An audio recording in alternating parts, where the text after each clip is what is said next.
আপনি আমাকে চিনবেন না। আমার নাম অন্তিক। আমি থাইল্যান্ডে হসপিটালে একটা চিকিৎসার জন্য এসেছিলাম। এখানে এসে আপনার মেয়ের সাথে দেখা হয়েছে। কার সাথে? আপনার মেয়ে পরি। পরি? আপনি পরিরে একটু দেন, আমি ওর লগে কথা কমু। ভাইয়া, আমাদের শট রেডি আছে, আপনি আসলে আমরা শুরু করব। আসছি। আপনি তাহলে বসেন, আমি চা পাঠিয়ে দিতে বলছি। শোনেন, আপনার একটা প্রশ্ন করেছিলাম, সেই প্রশ্নের উত্তর কিন্তু আমি আজও পর্যন্ত পালাম না। ব্যাংকক গিয়ে উত্তর দেবেন বলিলেন। আপনি বসেন, আমি শটটা দিয়ে আসছি। এখানে না, অন্য কোথাও। মানে আপনিও প্রাইভেট রুম নেবেন? হতে পারে, প্রাইভেটলি কথা বলাটা ইম্পর্টেন্ট। উনি তো আমার কাছে শুতি চাইনি। ওই একই কথা। আগের বারের বেটা তোমার কাছে সরাসরি চাইছে, আর এইবারের বেটাটা তোমার কাছে ঘুরে পেঁচায় চাইতেছে। আরে উনি ওইরাম না। আসেন, আপনারাও এন্টারটেইন করি।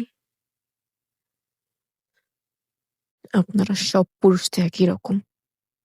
কি দাঁড়ায় আছেন কেন?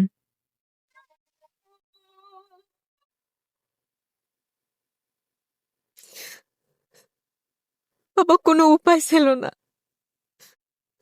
এখানে তো ফোন ব্যবহার করতে দেয় না। আমি শুনছি, উনি আমারে কইছে, মারে তুই এখন কেমন আছস?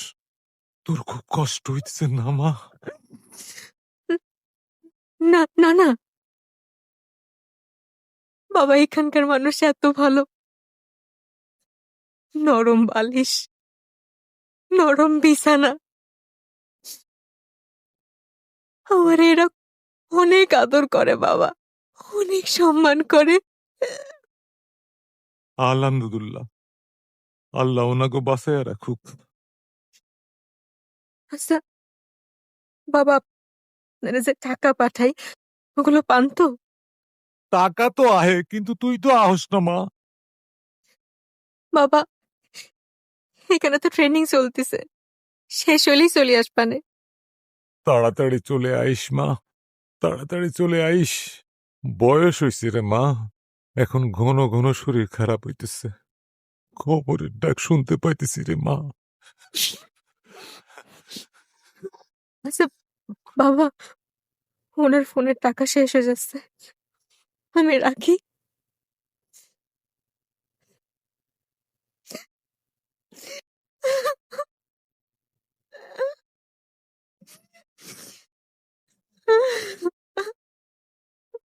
আমার কিছু কথা জানার দরকার ছিল। কি? আপনার কোনো হোলা নাই, পরীর কোনো ভাই নাই, আপনার এদের কামাই রোজগার করে খাওয়াইব। আরে এখন তো মাইয়ারে হাল ধরে, সারা বিশ্ববিদ্যালয় দেখেন না, মাইয়ারে কামাই করে খাওয়ায়। সবই তো বুঝতে পারলাম, কিন্তু পরি একলা, তাও আবার বিদেশে, কেমনে? কাকু, চিন্তার কিছু নাই, এ তো হসপিটালের চাকরি, হেতিরে আনলগে করে লই যাইয়াম, তারপর জিয়ানো থাকবো, ইয়ানো বুঝাইতে যদি চলে আয়াম। আইকে বাইরে কেউ নেই, হয়তো আন্নকা লাগারে জামাই, তারপর আন্নকা আবার আত্মীয়। কাকু আন্নার উপর ভরসা রাখেন তো কাকু। ভরসা তো আমার একটাই, পরি ছাড়া তো আমার আর কেউ নাই। ওরে ছাড়া আমি কেমনে থাকবো?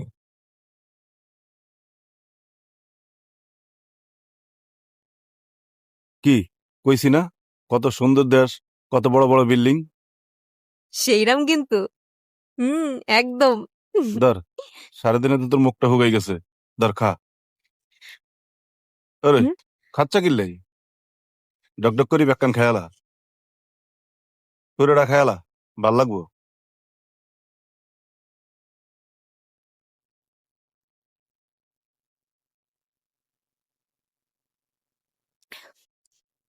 হুম।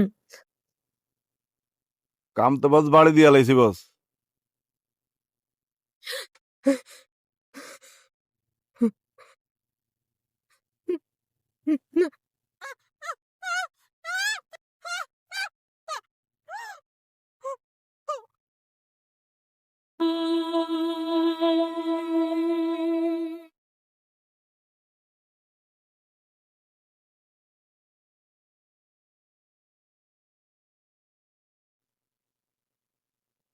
দেশে যেতে চাও?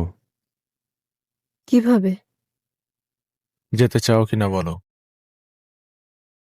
তুই এসব সুপারস্টার, লাইফটা এনজয় কর। তুই রিয়েল লাইফের হিরোইনের কোনো দরকার আসেনি। আমি শুধু চাই আমার দেশের আর একটা মেয়ের জীবনে এরকম ভয়াবহ ঘটনা না ঘটুক। কেন কেন আমি পরীকে সাহায্য করছি? কেন ওর ভালো চাইছি? কারণ আমি একজন মানুষ। আপনাকে পরীর কিছু ডকুমেন্ট সেটা বাংলাদেশে এমবাসিতে পৌঁছে দিতে হবে, দ্যাটস ইট, আর কিছু না। এই shut up! But document Bangladesh, তোমরা কি মাথা খারাপ? ডকুমেন্টগুলো পজিটিভলি খুঁজে বের করবে না তুমি? আমি তোমার লিঙ্ক ধরে আমারে খুঁজে বের করবে, তারপর তুমি এদের থেকে নিস্তার পাবা না। খুঁজে বের করবে এমন কোন নেটওয়ার্ক নাই পৃথিবীতে যাদের অস্তিত্ব, ওদের ক্ষমতা চলে না। গেটলে কিল্লাই লাগাইবা, লাগাইনের কি দরকার? কি চান আপনি? আই আর কি চাই, জাস্ট চাই একটু। জাস্ট মাস্ট সব পাইবেন, খালি আমার একটা কাম কইরা দেবে। কি বলো তুই? তোমরা একটা কেলে 100টা কাম করে দিও। তাইলে পরীরে দেশে লয়ে যান। কি বলো তুই? কিন্তু এটা কি কোনোদিন সম্ভব নেই। উল্টা পাল্টা কথা বলতেছো। কেমনে সম্ভব ওইটা আমি জানি। পরী কোনো বাংলাদেশি পাইলেই দেশে যাওনের খবর দেওয়ানের লিগা পাগল হয়ে যায়, কিন্তু মানুষ এত হারামি, সব কথা ম্যানেজারে কইয়া দেয়। ম্যানেজার পরীরে মারতে মারতে মাইরা পালাইব একদিন। কি বলছো তুমি? তবুও পরি থামবো না। আমি এতদিন পর পরীর মুখে একটু হাসি দেখছি। আপনি ওর এই হাসিটা মলিন হইতে দিয়েন না। আপনার হাত জোর করে কইতেছি, আপনি পরীরে দেশে লয়ে যান। তুই যাইতা না? ঠিক আছে, চলো। পরি, এই পরি, কি?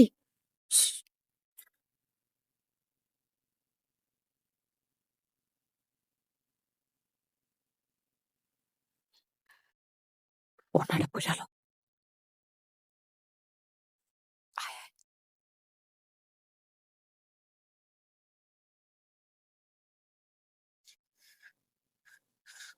আরে চলো। একটু একটু দাঁড়ান। কি আর?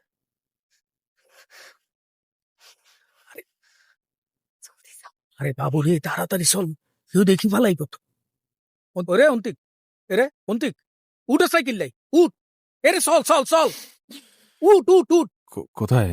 আরে কোন যাবে আই জানিনি, আমকা তো সময় নাই, চল উঠ সাইকেল লাই। কোথায় যাব বলবি তো? আরে তুই রুবাল পরি তোর লাই খাড়াই রয়েছে নিচে, চল। How is it possible? আরে বাবু রে, পসিবলের গল্প ফর হইব, আগে আমকে ফাতায় ছাড়তে হবে। আয়। এভাবে তাকিয়ে আছো কেন? একটা কথা জিজ্ঞেস করি, আমার জন্য এত কিছু কেন করতেছেন? আরে অন্তিক, অন্তিক পালা, ওই মুজরার দুকা বাক্সার দেখুন কেন ঘুরোঘুরি করতেছে, পালা।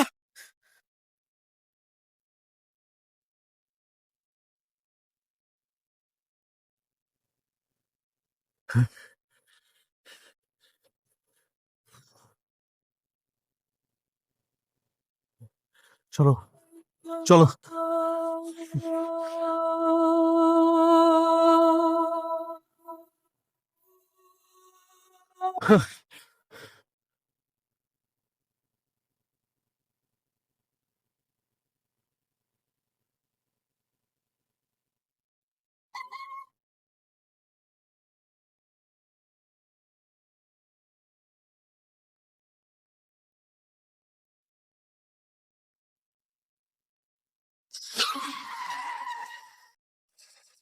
আমাদের এই অতিরিক্ত সাহসের কারণে তোমরা তো বিপদে পড়ছো, আমারও বিপদে জড়াই ফেলাইছো।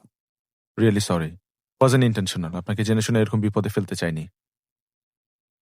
এখন এইসব কথা তো বলে লাভ নাই। যাই হোক, শোনো, আগামী 2 দিনের জন্য আমরা নিরাপদ আছি এখন।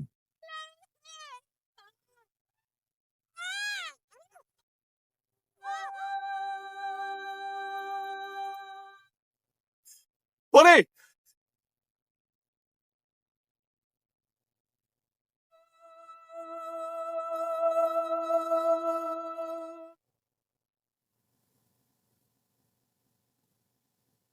পরে পরে পরে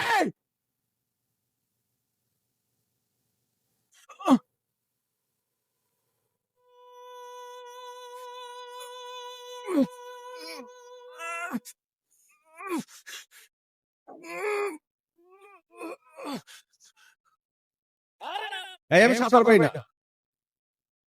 ওইটার হাত পা বান্ধে পানিতে ফেলে দে। সুপারস্টার সাঁতার জানে না। পোস্টমর্টম রিপোর্টে পাওয়া যাইবে পানিতে ডুবে মারা গেছে। Good good. জ্ঞান নাই নাম।